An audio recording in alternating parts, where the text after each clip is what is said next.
Sunderlight Productions. Bonjour à toutes et à tous, bienvenue sur le podcast Dans la tête d'un cycliste.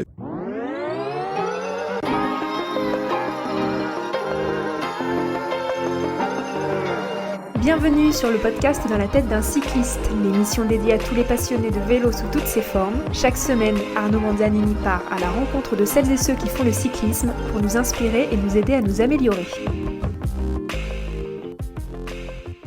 Je suis accompagné de Camille Pic. Bonjour Camille. Salut Arnaud. Bienvenue sur Lyon. Je suis ravi de te retrouver à nouveau dans ce magnifique coworking où nous enregistrons nos épisodes désormais. Donc bienvenue à toi Camille, je sais que tu es de retour du Chili, tout s'est bien passé. C'était super. Vraiment super. Bon, tu vas nous raconter, tu vas nous donner quelques détails pendant la conversation.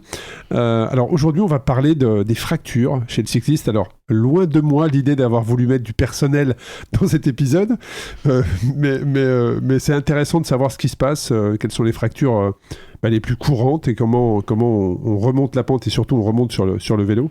Donc dans cet épisode, nous explorons les types de fractures les plus fréquentes chez le cycliste, les mécanismes de l'accident associés à chaque type justement de fracture et les premiers secours appropriés sur le terrain, c'est très très important.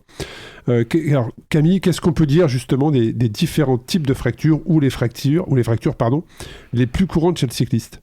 Alors, la fracture la plus courante, c'est la clavicule. Tu as déjà eu des fractures déjà? Moi, j'ai jamais eu de fracture. Je touche toute la table en bois. Je ne me suis jamais rien cassé. Après, je suis aussi un peu trouillarde et du coup, je fais quand même attention. Mais non, je suis hyper laxe et je pense que ça m'a aussi évité quelques blessures. Mais non, moi, je me suis jamais rien fait fracturer. Ça va arriver un jour. Écoute, je suis à ton opposé. Puisque j'ai 2 clavicules, 2 bras cassés, un traumatisme crânien, une commotion cérébrale. Trop d'engagement. Trop d'engagement, je pense. Voilà, je te relaisse la parole. Du coup, non mais tu vois, t'as fait les 2 clavicules. La première, la fracture la plus courante chez le cycliste, ça reste la clavicule. Après, on trouve aussi, là tu la connais bien, la fracture du poignet en ce moment. C'est vrai qu'instinctivement, quand on tombe, on va tendre le bras pour amortir le choc. Donc on peut faire une entorse ou au pire des cas, une fracture. La clavicule, on sait, vous avez sûrement tous regardé le Tour de France, vous voyez à peu près comment ça arrive. C'est quand on tombe sur l'épaule. Et c'est vrai que c'est une zone qui est très exposée au choc parce que vous voyez sur la clavicule, il y a peu de peau, il n'y a pas de muscles pour protéger. Donc du coup, c'est vrai qu'en général, quand ça tape, ça casse. C'est malheureux, mais c'est comme ça. Et c'est vrai qu'on le sent... la clavicule, je dirais c'est pas qu'il n'y a pas de doute, mais pour l'avoir fait 2 fois... Mais alors une fois, j'étais très petit, c'était à vélo, mais j'avais une dizaine d'années, donc je me souviens pas forcément de la douleur. Mais la dernière clavicule que j'ai dû faire, c'était 2013, je crois, donc il y a une dizaine d'années, 2015 peut-être. Ça a vraiment une brûlure, il n'y a pas de doute. Des fois, tu peux te dire, est-ce que c'est cassé, pas cassé? Bon, là, généralement, quand tu fais une clavicule, il n'y a pas de doute. Après, ce qui va être la différence, c'est est-ce que tu vas devoir te faire opérer ou est-ce que c'est juste une immobilisation? Alors, c'est vrai que les coureurs professionnels, eux, je dirais qu'il n'y a même pas d'hésitation, ils se font tous opérer directement de la clavicule pour pouvoir remonter sur le vélo le plus rapidement possible. Parce qu'effectivement, la convalescence est beaucoup plus rapide après une opération. C'est beaucoup moins douloureux parce que du fait qu'ils réparent qu'ils consolident l'os tout de suite avec une plaque, t'as pas en fait ces brûlures qui sont les ligaments qui te tiraillent énormément et qui te font dormir assis d'ailleurs parce que tu peux pas dormir allongé. Et c'est vrai qu'il y a toujours cette question, est-ce que je me fais opérer, est-ce que je me fais pas opérer? C'est toujours la question. Alors parfois t'as pas le choix, mais si t'as le choix, c'est toujours une question importante. Ouais, puis il y a aussi quelque chose qui peut se passer. J'ai le cas notamment d'un de mes amis qui a eu un accident en VTT il y a quelques mois et ils n'ont pas voulu opérer à la base, donc écharpe, immobilisation, etc. Et au final, quand tu ne te fais pas opérer, tu prends aussi le risque, et lui, ça a été le cas, de voir que ça ne se remettait pas en place naturellement. Exactement, et c'est très long. Donc, c'est très long parce que tu attends déjà 6 semaines sans pouvoir bouger. C'est ça. Et puis finalement, c'est pas bon, donc là, tu te fais opérer. Ouais. Donc, c'est aussi pour ça, je pense que les pros prennent même pas le risque et préfèrent opérer tout de suite plutôt que d'attendre avec le bras en écharpe pendant plusieurs mois. On en parlera, je pense que tu l'as prévu dans l'épisode ensuite, mais c'est la fracture. Aujourd'hui, on voit beaucoup de personnes qui se cassent clavicule ou poignet, tout de suite communiquer sur ça fait 1 semaine, 2 jours, 4 jours, je refais du home trainer. Ouais. Moi, je parle de mon expérience personnelle. Mais la dernière clavicule que j'ai fait, je pensais aussi que c'était que la clavicule et puis que ça allait aller, tu vois. Donc moi, il m'avait pas opéré. Sinon, j'aurais fait un malaise vagal direct. Hein. Tu sais, moi, si on me dit c'est cassé, tu te fais opérer, c'est malaise vagal direct. Hein. Donc voilà, ça c'est clair. Voilà, j'ai un problème avec l'anesthésie, l'opération. Et donc là, j'ai pas eu d'opération, mais par contre, il m'avait mis. Donc j'ai été immobilisé. Au départ, c'était 6 semaines, puis finalement, ça a été 2 mois, parce que ça, comme tu l'as dit, hein, c'est tout à fait le cas, l'os ne consolidait pas suffisamment. Et ben, j'ai voulu refaire du home trainer rapidement. Au bout de 2 semaines, je crois, je me suis dit, allez, je vais refaire du home trainer. Mais en fait, quoi qu'on puisse dire, tu bouges, en fait. Quand tu fais du home trainer, même si tu tires pas sur ton bras, tu le sollicites. Et là, tu retardes la consolidation de l'os. Donc, bon, après, les professionnels, c'est leur métier, mais en tant qu'amateur, je pense que il faut vraiment peser le pour et le contre de savoir est-ce que ça vaut vraiment le coup de refaire du home trainer alors que tu as un os qui est fracturé, tu vois. Ouais, je suis pas sûre. Mon avis personnel est de laisser le corps, qui est une machine très bien faite, se remettre en place et essayer d'activer d'autres leviers pour favoriser la cicatrisation. Et puis si on a besoin de mouvement, il y a d'autres façons de se mettre en mouvement. Mais voilà, au plus vite c'est cicatrisé, au plus vite l'os est réparé, au plus vite on va être tranquille et pouvoir passer à autre chose. Donc moi après c'est juste mon avis perso, hein. Ce n'est absolument pas une recommandation médicale, mais moi je resterais tranquille si c'était mon cas. Et moi j'ai une question pour toi Camille, c'est-à-dire que tu vas peut-être le traiter plus tard, mais en cas de fracture clavicule, donc là on prend l'exemple, le cycliste chute, est immobilisé sur la chaussée, tu constates que c'est une fracture. Certains qui nous écoutent l'ont peut-être déjà subi ou vécu en groupe ou en peloton, ou même seul, hein, parce que moi je prends une nouvelle fois mon exemple, mais je suis tombé là actuellement au moment où on enregistre, j'ai le bras cassé, je me suis fait opérer il y a 15 jours, je suis tombé seul. Voilà. Donc c'est qu'est-ce qu'on fait derrière, comment on réagit? Est-ce qu'il y a des techniques pour soulager le bras? Je suis certain, je vois que tu souris, mais je suis certain que moi j'ai fait le pire du pire. Exactement, mais j'allais dire, le conseil c'est on ne fait pas comme toi, on ne va pas à la clinique en vélo en disant c'est juste un bleu. Voilà, 1 heure plus tard. Ouais, donc non, en cas de doute, bon en particulier ça c'est des conseils qui vont aussi s'appliquer quand on roule en groupe, hein. Mais déjà on va essayer de stabiliser au maximum la blessure, donc essayer de ne plus faire bouger en fait la zone qui est douloureuse, en tout cas tant qu'on n'a pas fait de radio, tant qu'on n'a pas pu faire constater par un professionnel de santé ce qui se passe. S'il y a un doute, il n'y a pas de doute, hein, en fait. Il vaut mieux immobiliser, et puis il vaut mieux soit appeler quelqu'un pour qu'on vienne vous chercher, soit prévenir les secours. Si c'est quelqu'un de votre groupe qui est tombé, pareil, essayez de ne pas le déplacer. Si la personne peut se déplacer elle-même, bien sûr qu'il faut le faire, mais ne pas essayer de... je fais le geste alors qu'on est dans un podcast, mais ne pas essayer de tordre le poignet ou de tordre le doigt pour voir s'il y a de la mobilité et tout. Surtout pas, on ne touche pas. J'ai fait tout ce qu'il fallait pas faire. J'ai fait tout ce qu'il fallait pas faire. Je t'expliquerai après, je te laisse continuer. Donc voilà, ça on ne fait pas, et surtout on essaye d'aller à la clinique la plus proche, à l'hôpital le plus proche, et puis on va essayer d'aller voir tout de suite ce qui se passe. C'est plus on va être pris en charge rapidement, en général plus on va avoir une cicatrisation, peut-être une opération plus rapide, une cicatrisation qui va être du coup peut-être meilleure, et on va gagner du temps sur tout le parcours de soins à suivre. Donc, Puis les hématomes, éviter les hématomes, parce que quand il y a fracture, il y a saignement, et tous ces saignements, le sang va s'accumuler. Et derrière, l'hématome peut être aussi douloureux au niveau justement des muscles, des ligaments, et ça peut être compliqué derrière. Tout à fait. Donc voilà, je sais qu'on fait un sport de forçat, et que du coup on se dit non, c'est bon, et on a tendance à vouloir pousser au-delà de la douleur. Maintenant, comme je dis, en cas de suspicion de fracture ou une zone qui est douloureuse, on ne touche à rien et on se rapproche au plus vite de son docteur. Mais du coup, raconte-moi ce que tu as fait, parce que Alors, je vais vous expliquer. Effectivement, je suis tombé à Gravel entre deux sections deux segments Gravel, une petite route devant un stade. Et comme j'ai tapé la tête, le moment de l'impact, j'ai pas souvenir en fait. Je sais que je suis tombé, je me revois être éjecté du vélo, mais ensuite je ne sais pas comment j'ai brûlé. En fait, j'ai brûlé à gauche et j'ai cassé à droite. C'est-à-dire que j'ai brûlé donc coude, genou, hanche à gauche, mais par contre j'avais le bras cassé. Et en fait, quand je me suis relevé, donc déjà j'ai un peu mal à la tête parce que j'avais tapé, donc je me suis assis pour retrouver mes esprits. Et après, j'ai regardé mon bras droit. Et en fait, tu sais, j'ai un bracelet Whoop. Tu vois, là, j'ai un bracelet Whoop. Et ben, tu vois, à cet endroit-là, alors c'est visuel, je suis désolé, mais au moment du bracelet, et ben moi, j'avais un trou d'à peu près 1,5 centimètre. Tu vois, il y avait vraiment un trou là. Donc là, je me suis dit déjà, ok, donc ça, c'est pas bon signe. Et puis visuellement, j'ai vu mon bras qui faisait un S en fait. Qui faisait un S. Il y avait un indice donc sur le fait qu'éventuellement c'était cassé. Pour la petite information, c'est que ce bras, je l'avais déjà vu 2 fois cet été.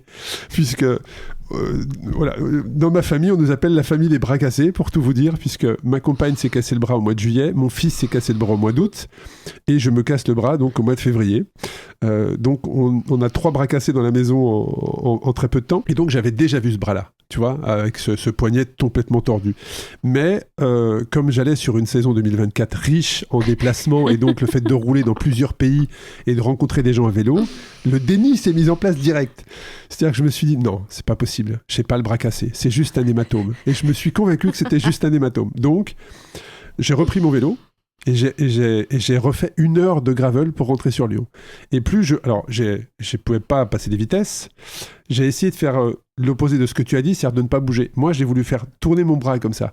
Et quand je l'ai fait tourner, j'ai entendu clac, tu vois. J'ai voulu faire pivoter mon poignet et j'ai entendu clac. Et là, je me suis dit, c'est pas mon signe, mais c'est peut-être l'hématome qui, voilà. Et donc, j'ai fait 1 heure de gravel et en roulant, bon, j'ai bien vu que ma main devenait difforme avec l'hématome, c'était gonflé, tout était gonflé. Et là, je me suis dit, bon, c'est peut-être cassé, mais c'est pas très grave. Et donc, mais c'est bien que la notion de peut-être soit restée. Ah ouais, j'étais dans le déni total. J'étais dans le déni total. Et même aux urgences, les gens, tu sais, me disaient, vous allez peut-être passer en priorité parce que vu votre bras, vous êtes peut-être prioritaire. Et moi, je disais, non, mais c'est un hématome, c'est rien. Et quand le médecin m'a dit, bon voilà, c'est une vilaine fracture, il va falloir opérer, donc malaise vagal, comme je t'ai dit, tu vois, parce que moi, dès que tu me parles d'opération, c'est, voilà, je tombe, et au final, là, je savais que j'étais entre de bonnes mains, j'ai été opéré, on m'a mis une plaque et 9 vis, puisque là aussi, je pense que c'est pour ça, c'est important, les conseils que tu donnes, c'est d'immobiliser le bras. Moi, je pense que le fait d'avoir fait 1 heure de gravel fait que ça a accentué la fracture, puisque j'ai une fracture du bras, mais surtout mon os, il est fissuré dans la hauteur. C'est-à-dire l'os est fissuré, j'ai 3 fissures dans la hauteur. Et ça, je pense que c'est l'heure de gravel que j'ai voulu faire pour rentrer et ne pas accepter comme que j'avais le bras cassé. Et donc, j'ai 9 vis et j'ai 6 mois sans vélo à l'extérieur. C'est pour ça que le thème de la fracture que tu nous as proposé est tombé pile poil avec l'actualité. Tu vois. Ouais. Mais c'est vrai que voilà, je confirme tout ce que tu viens de dire, Camille. C'est ne faites surtout pas comme moi. 1, c'est douloureux. 2, ça aggrave la blessure, les hématomes et la fracture. Et 3, il faut l'accepter. Quand vous avez le bras comme je pouvais avoir en S, il faut tout de suite se dire, voilà, c'est cassé. Maintenant, qu'est-ce que je fais pour que ça se passe bien et que je sois pris en charge le mieux possible. Ouais, et on a la chance quand même d'avoir aujourd'hui un système de santé qui fonctionne encore à peu près bien. On a la chance de pouvoir être pris en charge par les pompiers assez rapidement. En général, c'est une vingtaine de minutes max, une prise en charge aujourd'hui par les pompiers. Donc, encore une fois, en cas de doute, n'hésitez pas. L'avantage aussi, si jamais vous faites prendre en charge par les pompiers, c'est que vous serez prioritaire aux urgences. Donc pareil, c'est du temps qui peut être gagné, c'est de la douleur qui peut être évitée. Il y a pas de gloire en fait à souffrir, il n'y a pas de gloire à attendre là-dessus. Donc voilà, du coup, s'il y a le moindre doute, vous bougez plus, vous touchez plus à rien, vous demandez à ce qu'on vienne vous chercher, et vous foncez, checker ce qui se passe, quoi. Mais tu vois, je me pose la question dans les notes et l'article qu'il y aura sur le site dans la tête d'un cycliste lié à cet épisode. Tu préconises effectivement, notamment pour les fractures de poignet ou clavicule, d'utiliser comme un bandage et de mettre son bras en écharpe. Alors ça, effectivement, c'est dans la fameuse heure de gravel que j'ai fait avec le bras cassé. J'ai dû passer 45 minutes avec la main sur le guidon. Et puis à un moment donné je me suis dit mais en fait j'ai un gilet sans manche, donc je me suis arrêté, j'ai mis mon gilet sans manche que j'ai à moitié fermé et j'ai mis mon bras, j'ai glissé mon bras dans l'ouverture pour le porter, donc ça m'a un peu soulagé, mais je me pose la question si on part souvent, tu sais, avec des couvertures de survie. Mais s'il faudrait pas, soit effectivement une bande qui soit glissée dans le... Je sais que les trailers ont du tape ou des straps avec lesquels ils partent comme ça en cas de foulure, mais c'est à se poser la question si dans sa trousse, dans ses poches, on pourrait pas mettre une sorte de bande au cas où, effectivement. Alors, moi, je vous fais là une recommandation parce que... Ah oui, je vous l'ai pas dit. Je suis en train de devenir monitrice de vélo. Et du coup, je suis en train de passer mon diplôme et à cet effet, nous, on a un sac de moniteur dans lequel on met justement une bande pour pouvoir stabiliser un peu la fracture s'il y a besoin. On a aussi un garrot. On ne sait jamais, mais et là, on sort un peu du cadre des fractures, mais ça s'achète sur Amazon. Hein, c'est des garrots, des espèces de garrots tournants, très faciles à mettre en place, mais s'il y a une blessure, notamment au niveau de... Une fracture ouverte peut-être. Une fracture ouverte, voilà, ouais. ou s'il y a vraiment un endroit qui saigne beaucoup, une artère qui est touchée, etc. On a ça dans le sac. On a bien sûr de quoi désinfecter. On a un petit peu d'antidouleur si les gens veulent en prendre. Enfin voilà, on emmène tout ça avec nous, même des stéristrips. Enfin, en soi, c'est moins lourd que du matériel de répa. Alors oui, c'est sûr que c'est une petite trousse de secours. Que nous on a tendance du coup à le mettre soit dans une petite sacoche si on est sur un vélo de route, soit dans le sac à dos si on est en VTT, mais voilà, avec la couverture de survie, avec toutes ces choses là, en cas d'accident, si vous êtes en groupe, et puis même moi je crois au fait de rouler en groupe dans la responsabilité interpersonnelle et le fait qu'on soit tous responsables des gens avec qui on roule, et vous allez pouvoir soit être mis en sécurité, soit mettre quelqu'un en sécurité si jamais il se passe quoi que ce soit. Et moi, j'ai déjà vu le cas sur des sorties en groupe où y a une glissade dans une descente, où il y a une tamponnade avec une voiture, et où tout le monde est démuni. Donc, c'est cool d'avoir une pompe et des démonte pneus, et des cartouches de CO2, et des chambres à air. Mais une petite trousse ouais. de secours, je te rejoins parfaitement. On met pas assez l'accent sur notre propre sécurité, prendre soin de soi et d'anticiper le problème. On part rouler, on pense que tout va bien se passer, mais on pense pas à cette milliseconde d'inattention où on tombe tout seul, ou même à plusieurs, ou un guidon qui s'accroche et la sortie est terminée. On fait pas du tout de publicité, hein, mais j'ai un site à vous recommander, c'est Emotion. Hemotion. Et en fait, cette marque, nous, je sais qu'on est en contact avec cette marque à travers Race Across Series, pour voir comment on peut avoir la certitude en fait que chaque cycliste parte avec ses premiers secours. Déjà, on a mis le matériel obligatoire en place, mais en fait, c'est comme des petites canettes de soda, mais dans laquelle tu vas avoir un bandage, des strips, ce genre de choses. Et je pense que si chacun pouvait partir avec ce genre d'accessoires, ça pourrait parfois apporter plus de confort en cas d'accident et peut-être même sauver des vies. Mais c'est hyper important. Je te rejoins complètement sur cette prévention-là. Donc, ajouter entre les couvertures de survie et les chambres à air, une écharpe en cas de fracture de la clavicule ou du bras. Exactement.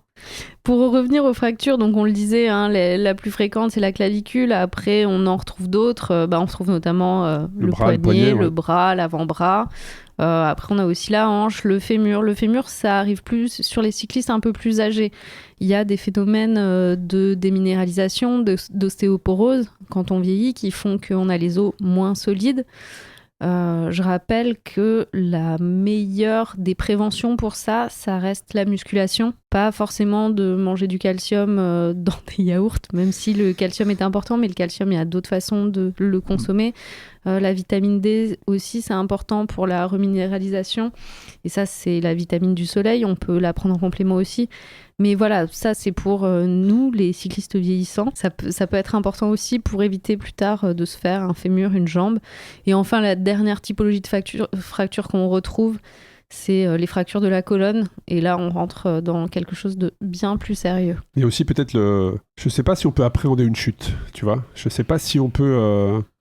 s'il y a une technique peut-être, si les auditeurs et les auditrices nous écoutent, s'ils ont eu écho d'une technique pour appréhender une chute. Parfois ça va tellement vite où l'instant où tu sais que tu vas tomber, c'est trop tard en fait, c'est parti, tu sais que tu vas tomber, que tu pourras plus rien y faire.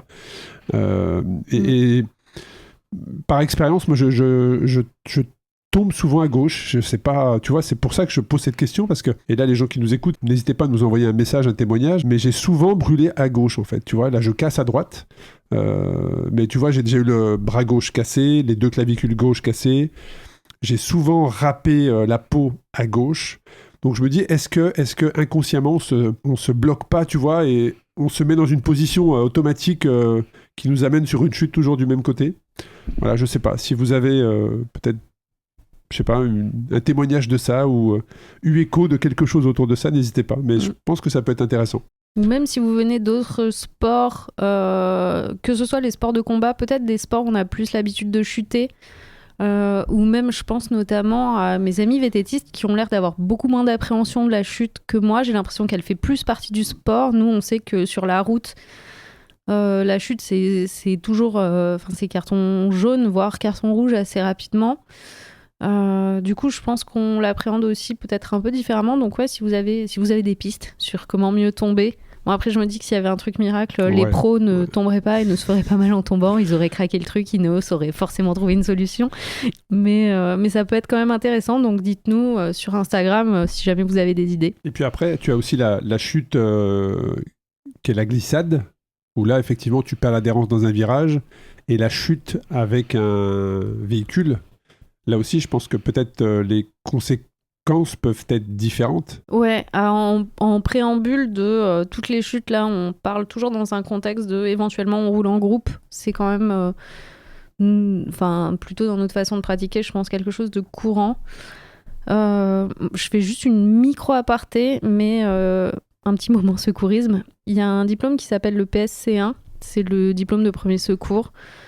C'est pas très long à passer, il me semble que c'est 8 heures, donc 2 fois 4 heures.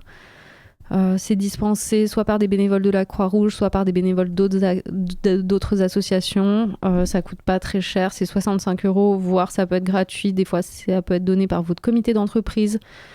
Des fois, ça peut être donné au lycée ou au collège et ça peut vraiment sauver des vies. C'est juste les gestes de premier secours, du bon sens, etc. On vous mettra les liens dans le podcast de la protection civile et de la Croix-Rouge. Moi, pour l'avoir repassé là cette année, je trouve que c'est essentiel. Je trouve que tout le monde devrait le passer. Moi, je l'ai fait 2 fois et je pense qu'on devrait même avoir des recyclages. C'est hyper important. Donc, quand on chute en groupe, là, on va faire comme si vous étiez plutôt témoin de ce qui se passe et ce qu'il faut faire en cas de chute et de éventuelles fractures devant vous. Mais c'est vrai que s'il y a une glissade, première chose à faire, c'est de s'assurer que la zone est bien sécurisée. Donc, il faut éviter... Qu'il n'y ait pas de suraccident. Exactement. Ça arrive tellement vite et on n'a pas un triangle obligatoire dans la sacoche du vélo. Donc, vraiment essayer de sécuriser, de mettre des gens en amont, des gens en aval, si vous êtes plusieurs. Essayez de faire une évaluation des blessures. Si la personne est consciente et mobile, laissez-la se relever lentement et il ne faut surtout pas déplacer les gens. Surtout s'ils sont inconscients, on risque vraiment d'aggraver la situation. Donc s'il y a des douleurs au cou, à la tête, au dos, vraiment, on évite de la déplacer. Lorsqu'on appelle les secours, on leur donne le lieu aussi précisément possible où on se trouve. Il y a des applications qui permettent de donner même les coordonnées GPS hyper précises. Donc ça peut toujours aider. Ou si vous êtes à une adresse, bon, maintenant on a tous des smartphones avec Google Maps. Et voilà, je crois que c'est en faisant le 112. Tu peux être directement géolocalisé par les secours. Ouais. Donc ça peut être utile. Et puis après, expliquer où vous êtes et demander à ce que quelqu'un arrive rapidement. Pareil, s'il y a collision avec voiture, camion ou un objet fixe, un poteau, un mur, c'est exactement les mêmes consignes. S'il y a des saignements importants, ce que je vous disais, c'est là qu'avoir un garrot, ça peut sauver des vies. Si vous êtes formé au premier secours, vous pouvez apporter les premiers gestes. C'est pour ça qu'aussi, pour moi, c'est important de faire la formation, quoi. Maintenant, si vous voyez qu'il y a fracture ou blessure grave, donc là, vous allez le voir de toute façon assez rapidement, sauf si vous êtes Arnaud et que votre bras est en S et que vous continuez de rouler. Non, mais je pense aussi on parle de fracture, de chute, de blessure. Je pense au protocole commotion cérébrale qui ont été mis en place par l'UCI il n'y a pas si longtemps que ça. Mais on a tous en tête encore les images de Romain Bardet suite à une violente chute qui finit l'étape avec 1 minute 30 de retard sur les leaders et une fois qu'il franchit la ligne, il titube totalement dès qu'il descend de son vélo. Et ça, la commotion, c'est aussi d'extérieur, on le voit pas. Enfin, quand je dis d'extérieur, il n'y a pas de bras tordus, il n'y a pas de saignement extérieur. Mais par quelques questions, on peut rapidement se rendre compte si la personne est lucide ou pas. Parce qu'en fait, déjà, il suffit de visuellement regarder le casque de la personne qui est tombée. si vous voyez qu'il y a une marque sur le casque, en tout cas que le casque a touché le sol, déjà, je pense qu'il faut être un peu... Vigilant. Il faut être attentif, attentif à la personne qui est tombée. Et je crois qu'il y a je crois qu'il y a 5 questions, j'avais discuté de ça avec un secouriste. En fait, il y a une technique, c'est que tu poses 5 questions à la personne et tu vas te rendre compte rapidement s'il faut hospitaliser pour aller voir un peu plus s'il y a un saignement du cerveau ou pas. Parce que la différence entre le traumatisme crânien et la commotion cérébrale, c'est que le traumatisme crânien, il y a un choc à la tête. La commotion cérébrale, le cerveau a bougé à l'intérieur du crâne. Et donc, il y a une perte de repère. Et les questions sont simples. C'est par exemple, comment tu t'appelles? Ok. Est-ce que tu sais quel jour on est? Est-ce que tu sais si on est le matin ou l'après-midi? Est-ce que tu sais de quel côté on va dans la chaussée? Tu vois, de quel côté on arrive, de quel côté on repart? Quel mois on est? Et ne serait-ce qu'avec ces questions, s'il y a un doute dans la réponse de la personne, là, il faut appeler les urgences. Voilà, tout de suite et emmener cette personne passer un scanner pour voir s'il y a saignement, parce que là aussi, c'est une expérience personnelle. Je m'excuse, j'en mets beaucoup, mais j'ai beaucoup chuté ces 3 dernières années. Et lors de ma commotion cérébrale, effectivement, j'ai fait tout ce qu'il fallait pas. Là, on va pas s'étendre sur ça parce que je vais passer pour... Mais j'ai fait tout ce qu'il fallait pas. Je suis remonté sur mon vélo, j'ai fait 15 km et après, je suis tombé. Voilà. Donc, et en fait, le médecin qui m'a reçu au scanner m'a dit qu'effectivement, le scanner, il fallait pas le faire. Il fallait être en observation tout de suite, mais il fallait pas faire le scanner tout de suite pour que on puisse...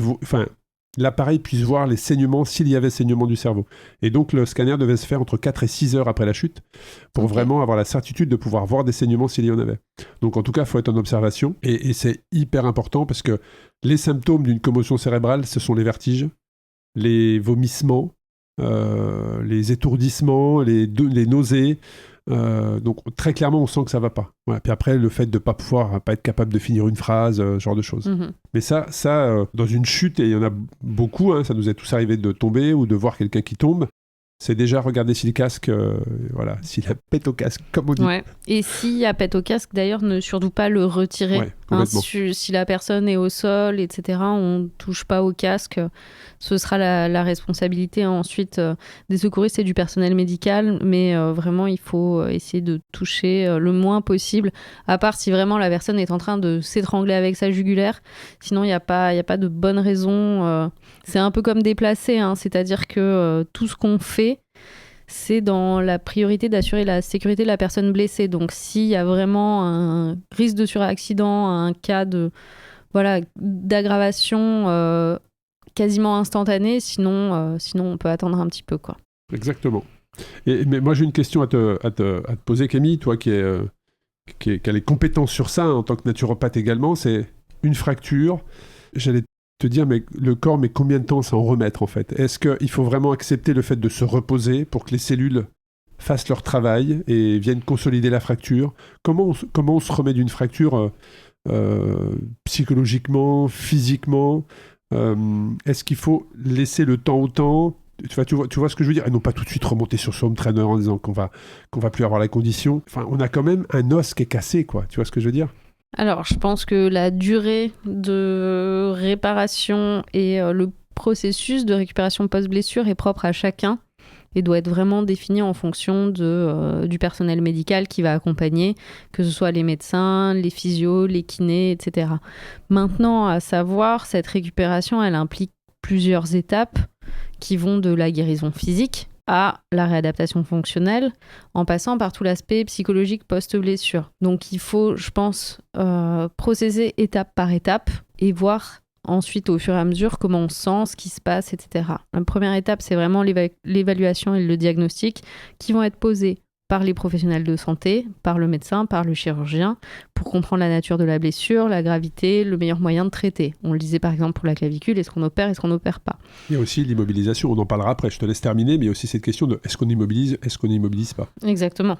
Donc ça fait partie du traitement. Immobiliser, parfois, ça peut aussi faire des miracles, éviter une chirurgie et tous les risques qu'elle comprend. La chirurgie, c'est pas du tout anodin, et c'est vrai que si on conseille parfois de ne pas le faire, ça peut...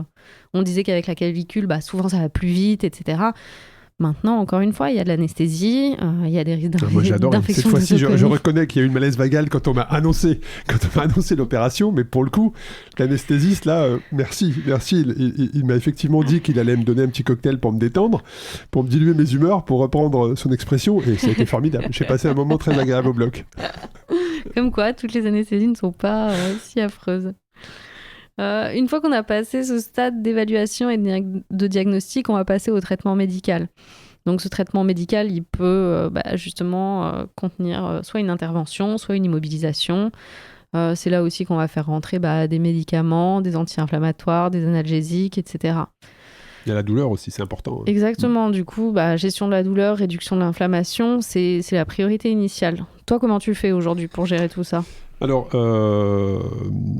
moi, c'est vrai, quand je suis sorti du bloc, très clairement, la personne m'a donné des antidouleurs en me disant que c'était une fracture qui n'était pas très belle, que le chirurgien avait dû racler un peu l'os pour enlever certains morceaux de cartilage. Donc, je me suis dit, je vais ramasser, tu vois. Je me suis dit, quand l'anesthésie va partir, ça va être compliqué. Et effectivement, ça a été douloureux. Surtout la nuit, en fait, j'ai beaucoup d'insomnie. Alors, je sais pas si c'est de l'insomnie ou de la douleur qui me réveille, mais bref, je dors très très mal. Mais par contre, je suis resté sur du. J'ai pris pendant 15 jours donc les antidouleurs, mais qui sont pas des opiacés. J'ai pas voulu aller dans ce genre de choses parce que j'estimais que la douleur, elle est propre à chacun. Comment tu supportes la douleur.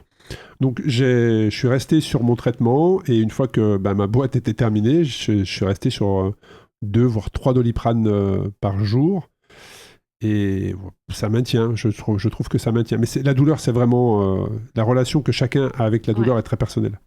Entièrement. Mais après, il y a des fois, moi je sais que ma compagne, elle, quand elle s'est fait opérer également, on a la même fracture, avec la même plaque, et j'ai juste 3 vis en plus. Mais elle, par contre, elle avait des ligaments qui étaient touchés, et elle a dû aller chercher de l'antidouleur un peu plus fort pour que ça la détende, sinon c'était compliqué. C'est important dans tout ce processus-là de ne pas négliger l'importance de la douleur dans la récupération. C'est ce que les kinés m'ont dit d'ailleurs. Il ne faut pas avoir mal en fait. Faut pas se dire non, je veux pas prendre de cachet parce que je suis un dur. Non, pas du tout. Parce que s'il y a de la douleur, ça veut dire que tu es en souffrance quelque part. Et donc la rééducation, c'est ce qu'il m'explique. Tu vas me dire si j'ai bien entendu ou pas, mais il ne faut pas qu'il y ait de douleur en phase de rééducation parce que ça va bloquer tout le système en fait. Je pense que il y a un vrai risque et qu'au-delà de ça, il y ait à la fin un réflexe du corps qui soit la peur de bouger. Exactement. Parce que ça crée de la douleur, etc. Donc, il faut pas que cette douleur, elle persiste au fil des années, etc. Sinon, c'est qu'il y a vraiment un problème. Mais par contre, c'est hyper important d'ajuster avec le corps médical au fur et à mesure pour avoir des systèmes de gestion de la douleur anti-adaptés. En Europe, c'est quand même très contrôlé ce qu'on peut prendre. Oui, tu fais bien de le préciser, effectivement. Non, mais parce que je sais, je pense que tout le monde a conscience aussi de ce qui est en train de se passer aux États-Unis et qui est assez terrible avec des dérivés d'opioïdes aussi Folie. Qui créent une... À ce sujet, j'ai vu 2 documentaires sur des plateformes. Ça fait peur. Si vous les avez pas vus, le premier s'appelle Dopsic. Ouais. Il est sur Disney+. Le second s'appelle... Je ne sais plus comment il s'appelle. Avec Ferris Bueller dedans. Oui, bon. c'est ça. Ouais, non, mais c'est celui-ci. Alors attends, je vais... On va retrouver. Ferris Bueller, les gens connaissent pas. Il n'y a que nous qui connaissons. On est vieux. Il n'y a que nous qui connaissons Ferris Bueller, Camille. Mais voilà, il y a des choses terribles qui se passent. Et même aujourd'hui, il y a une autre épidémie aussi avec le fentanyl, qui est encore une autre drogue de synthèse, et des choses très très fortes qui sont données aux États-Unis. En France, c'est quand même beaucoup plus contrôlé. Maintenant, il faut toujours être très vigilant par rapport à ce qu'on met dans son corps, par rapport à son rapport à l'addiction aussi. Et tant que faire se peut, c'est bien d'être accompagné un maximum et par son médecin et peut-être, et là on va y revenir dans le cadre d'un suivi psychologique par quelqu'un qui va nous aider. Et si à un moment il faut décrocher vraiment de ça parce que... il n'y a plus de douleur, mais par contre, il y a de l'addiction. On peut aussi se faire accompagner là-dedans. Alors, tu vois, sur le côté psy, alors là, tu parles de la douleur, mais moi, je trouve, et pourtant, j'étais dans un établissement spécialisé, que il devrait y avoir plus d'accompagnement sur la phase juste après l'opération. Je m'explique. Donc j'ai eu une opération, on m'a endormi uniquement le bras. Parce que maintenant, en fait, ils te checkent les 3 nerfs ou les 4 nerfs qui passent dans le bras. Et en fait, c'est comme une péridurale, mais sauf que c'est sur ton bras. Donc ils vont chercher les nerfs avec un appareil et ils t'injectent en fait l'anesthésie dans les nerfs. Donc tu sens plus du tout ton bras. Donc c'est sympa c'est mieux pour l'opération. Ouais. Hein. Mais par contre, c'est que quand ils t'injectent la dose d'anesthésie, c'est pour une durée de 10 à 12 heures. Et l'opération, moi, elle a duré 42 minutes. Donc, ce qui veut dire que tu te retrouves, et moi, très clairement, ça m'a perturbé, tu te retrouves avec un bras qui fait, 10-12 kilos, parce qu'un bras endormi, c'est à peu près 10-12 kilos, hein, que tu ne sens pas, que tu ne tiens pas. Et donc, en gros, on te dit, attention de ne pas le faire tomber, parce que ça peut te déséquilibrer. Non mais, quand tu es dans le lit, Très en fait, bizarre. ils te mettent la barrière pour te dire, attention, si votre bras tombe, ils peuvent vous entraîner. Ben oui, parce que en fait, oui, c'est logique, oui. ça fait 10 c'est un poids kilos. mort, quoi. Et c'est ça. Mais là où c'est le plus perturbant, c'est que moi, j'ai eu la rééducation 4 heures après l'opération, ma première séance de rééducation. J'ai pas été immobilisé, tu en parlais tout à l'heure. Je suis sorti de l'opération avec un pansement. Enfin, 2 pansements parce qu'ils m'ont mis 2 caméras pour vérifier si mon ligament n'était pas atteint. Donc j'avais un pansement sur le poignet et un pansement sous le poignet. C'est tout. J'ai pas eu de plâtre, pas eu de bandage, voilà, je suis sorti comme ça. Mais visuellement, je ne pouvais pas regarder mon bras. Pourquoi ? Parce que c'était pas mon bras. Ouais. J'avais devant moi un bras qui était hyper gonflé. Franchement, hein, c'est pour certains qui me suivent sur les réseaux, qui ont vu certaines photos, on avait l'impression que c'était un faux bras en fait. Donc j'avais un bras qui était double du volume, que je ne sentais pas, que je voyais en face la kiné qui me pliait les doigts, mais je ne sentais rien. Et là où ça a été compliqué, c'est qu'elle m'a demandé de le faire pivoter, tu vois, comme ça. Mhm. Et il fallait que je le fasse avec ma main gauche, parce que ma main droite, je pouvais pas, je sentais pas. Ouais. Et j'ai pas pu. Et je lui ai dit, je suis désolé, je me suis senti mal. Hein. Je lui ai dit, je suis désolé, je peux pas le regarder, en fait. Et là, je pense qu'il devrait accompagner parfois les gens sur, on vous explique comment ça va se passer, vous allez avoir un bras qui va être inerte, qui va pas ressembler à votre autre bras, mais c'est bien le vôtre. Enfin, je trouve qu'il devrait y avoir un travail un peu plus important. En tout cas, moi, ça m'a vraiment choqué à tel point que pendant, je te dis, j'étais sorti du bloc depuis peut-être 4-5 heures. La kiné me pliait les doigts, je les sentais pas. Enfin, elle faisait son travail, elle m'a demandé de bouger le bras et j'ai dit, stop, je me sens pas bien, je ne peux pas regarder mon bras. Parce que c'était hyper violent, quoi. Ah ouais, je comprends. Et là, personne m'a prévenu, tu vois. Et je trouve qu'il devrait avoir un travail un peu plus important sur ça. Et parce que derrière, tu as des syndromes, alors j'ai plus le nom, hein, j'ai plus le nom, mais où le cerveau, en fait, quand il y a une fracture comme ça, parfois le cerveau, il zappe et il oublie que tu as, en fait, si tu te casses, par exemple, le bras droit comme moi, le cerveau va se dire, en fait, j'ai plus de bras droit, j'ai qu'une main gauche. Voilà. Et derrière, dans la rééduc, ça a une incidence énorme parce que ton cerveau, il a plus de bras droit, en fait. Ah ouais. Et donc, il y a un travail qui se fait avec une glace en rééducation. Ils te mettent une glace en face de toi pour que le cerveau puisse voir que tu as que encore t'as ce bien un membre bras et droit. qui fonctionne. Donc, c'est le côté psychologique au niveau du cerveau, ça peut avoir un impact sur la rééducation qui est très, très important. C'est hyper intéressant. Si jamais vous nous écoutez et que vous êtes en traumato ou en ortho, etc., et que vous voulez nous en parler, ce serait hyper intéressant. Envoyez-nous des messages sur Insta pour nous dire si voilà, vous avez souvent ce cas-là, ce que vous mettriez en place, etc. Je pense que c'est super important quand même parce que c'est, en termes de post-op, ça me semble quand même être fondamental d'être dans son corps, quoi, en entier, et pas de rejeter un membre. Ouais, mais ça arrive, hein, très clairement. C'est très clairement. complètement fou. Ça, c'est les mystères du cerveau. Après, on n'est pas spécialiste. Il pourrait y avoir des personnes, d'ailleurs, s'il y a des gens qui veulent venir témoigner, qui nous écoutent, qui sont spécialistes du cerveau, et justement sur toutes ces questions de blessures, de comment le cerveau réagit, c'est hyper intéressant. Mais en tout cas, voilà, je voulais partager ça. Mais derrière, après, il y a la rééduc qui est hyper importante et qu'il ne faut pas négliger pour les douleurs dans les années à venir, probablement. Ça c'est sûr, et même en termes, tu vois, j'y pense là, en termes de rééducation, etc. Je sais qu'aussi, mon compagnon a eu un grave accident de parapente et où il s'est cassé les 2 pieds.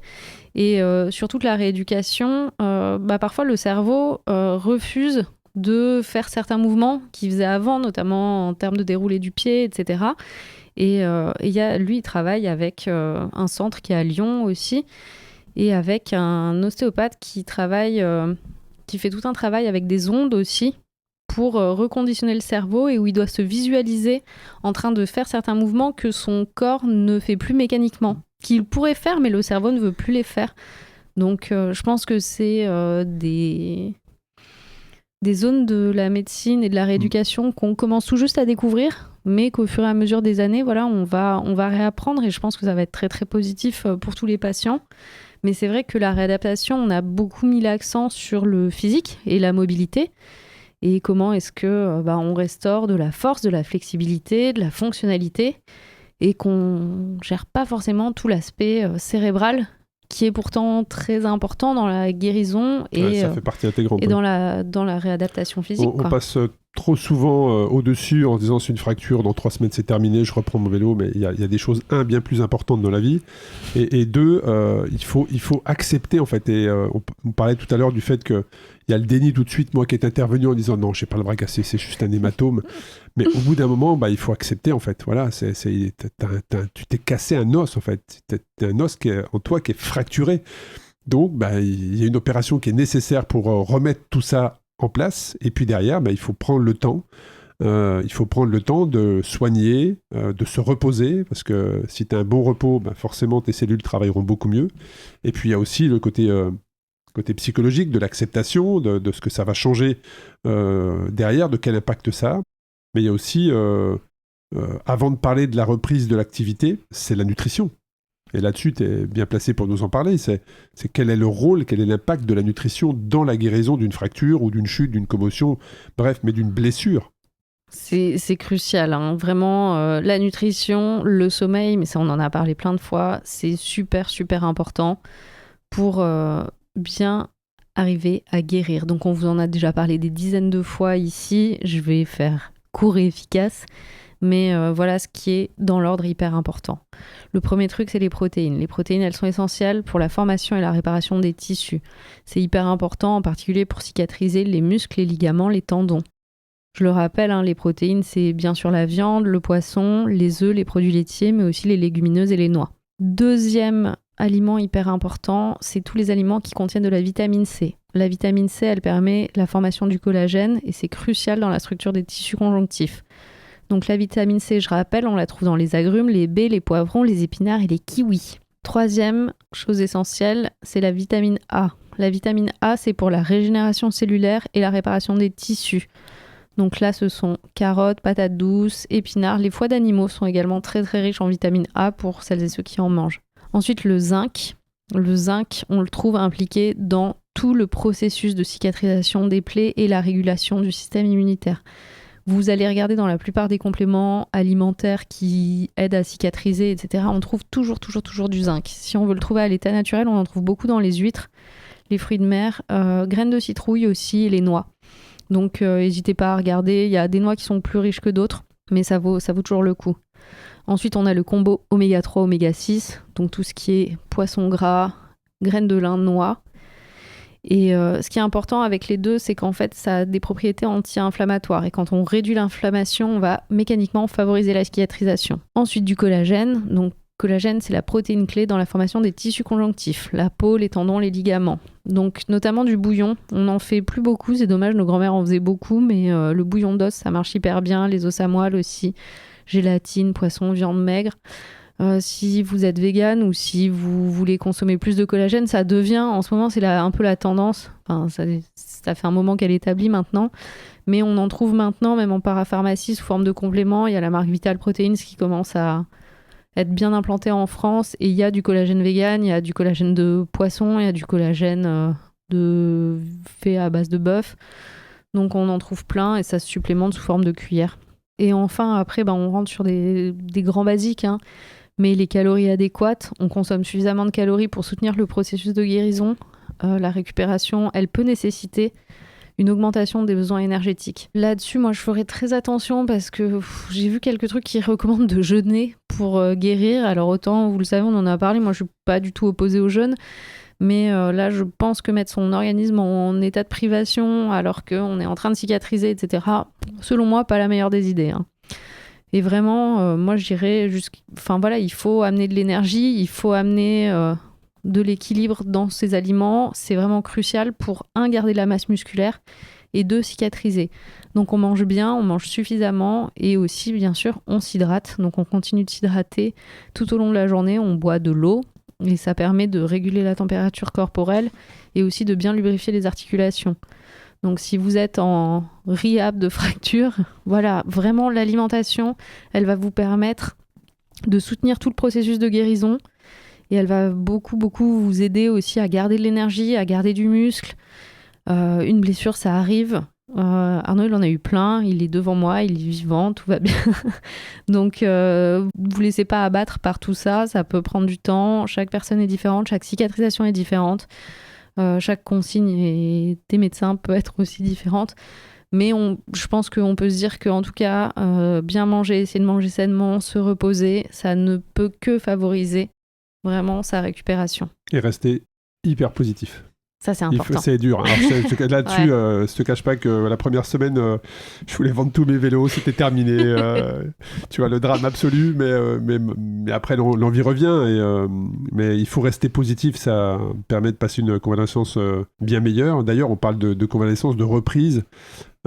Qu'est-ce que tu conseilles, toi, sur justement le fait de reprendre une activité sportive après une fracture? Moi, je pense que l'activité sportive... Je fais vraiment la différence entre l'activité sportive et la performance. Oui. Et je pense qu'on peut garder une activité sportive d'une manière ou d'une autre, en règle générale, quand on a une fracture. Si c'est sur le haut du corps, on peut continuer à marcher. Si c'est sur le bas du corps, on peut continuer à muscler le haut du corps. On peut toujours trouver des choses. Pour moi, l'important, c'est d'essayer de garder du mouvement, de garder du tonus musculaire, etc. Et c'est vraiment, après, chacun va récupérer en fonction de ses capacités de récupération, en fonction du protocole qui est mis en place. Mais on a la chance, encore une fois, d'avoir un système de santé qui marche encore en France. Il y a des kinés super, il y a des physios super. La plupart des mutuelles remboursent aujourd'hui les ostéos. Et il y a plein de nouvelles technologies, mais ce sera l'objet d'un autre épisode dont on va vous parler pour aider à la récup et se remettre en mouvement.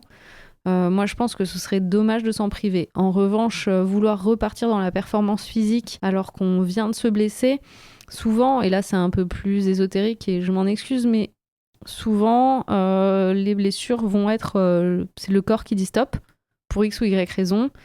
Et c'est bien aussi de savoir écouter son corps et de se dire, ok, la priorité en ce moment, c'est peut-être pas ça, et de se recentrer un petit peu et de prendre ce temps pour développer d'autres choses, d'autres capacités, et de faire de ce moment-là juste une transition vers quelque chose de plus positif et essayer de le vivre comme ça. Je sais que c'est pas toujours évident, mais je pense que ça peut être la façon la plus productive, en tout cas, de le vivre.